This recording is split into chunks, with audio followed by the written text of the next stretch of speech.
Hello everyone! Magluto na po ta kayo. Binisan to man, magluto ta og biko.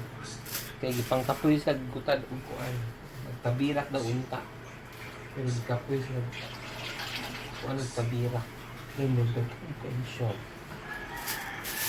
Pero gano ani ay. Pila naman kabuok, pila na kabuok. Pulo nga. The more the merrier yan. May pagahimo sa kudaan og lunok.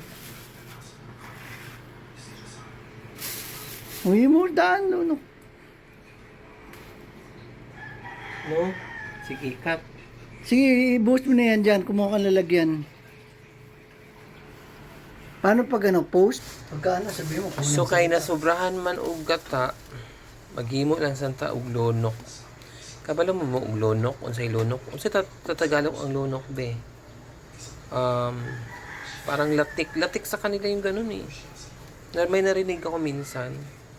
Latik daw na siya. Pero ang atong latik di ba is parang katong himuon og tira-tira mamo na siya latik sa tuwa. Ang ilaha, ang latik nila kanang lunok. Okay. I changed my mind di ay.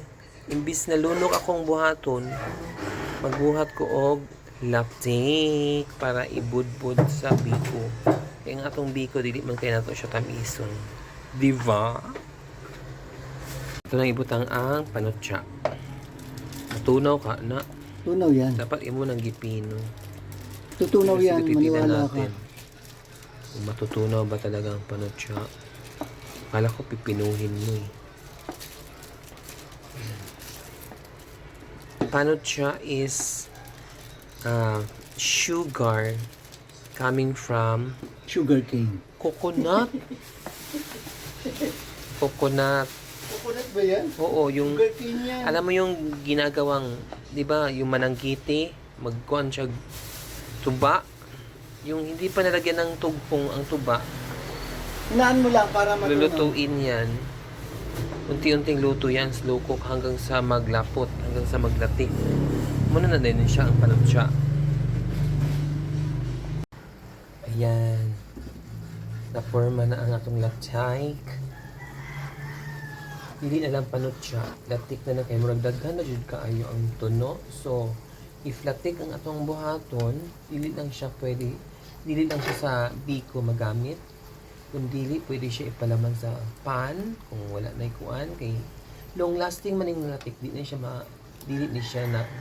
napapanis. Kahit di mo siya i-ref, basta maluto lang ng maigi, magdugay gyud ang latik. So yan ang atong latik. So human na atong latik.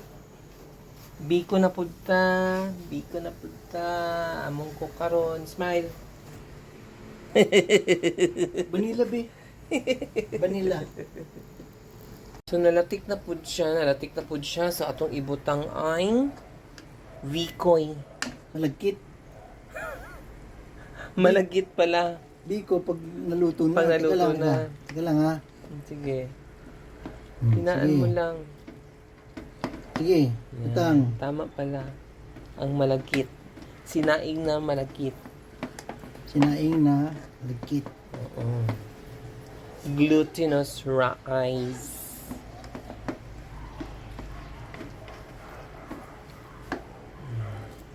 Masyag lugaw. Pero later on, maugara na siya. Tandaan lang ha. Para hindi tumasip. Teka, hindi pa na ano. Sige. By the way, 2 kilos ang among gibutang. Amot ani niyo nga nung daghan kay pwede siya gipalit og Ano? kanang tuno. Pila ka buok imong gipalit? Pulo. Pulo. Ay, masarap nga yun eh.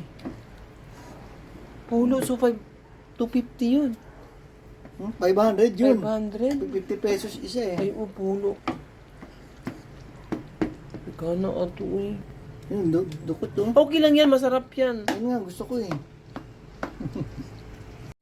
Here comes the most tiring yet rewarding part. Ang halo-haloy. Uy, ukay-ukay. Exercise po ito sa mga braso-braso natin. Yan. Nagmamantika na siya. That's the sign na paluto na yung focus sa akin.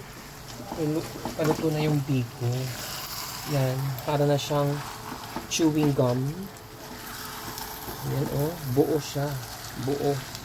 Yan. Yan. Tsaka nagmamantika na. Yan. At tsaka, pinaka-sign sa lahat, yung matigas na, yung kailangan na talaga yung mga braso-braso mo. Kasi ang hirap-hirap na niyang haluin. Kaya I'm using my two hands. Yan. Bugbog. Yan. We're almost done, everyone. Yan. Luto ng atong biko. Espesyal. Because it's my version.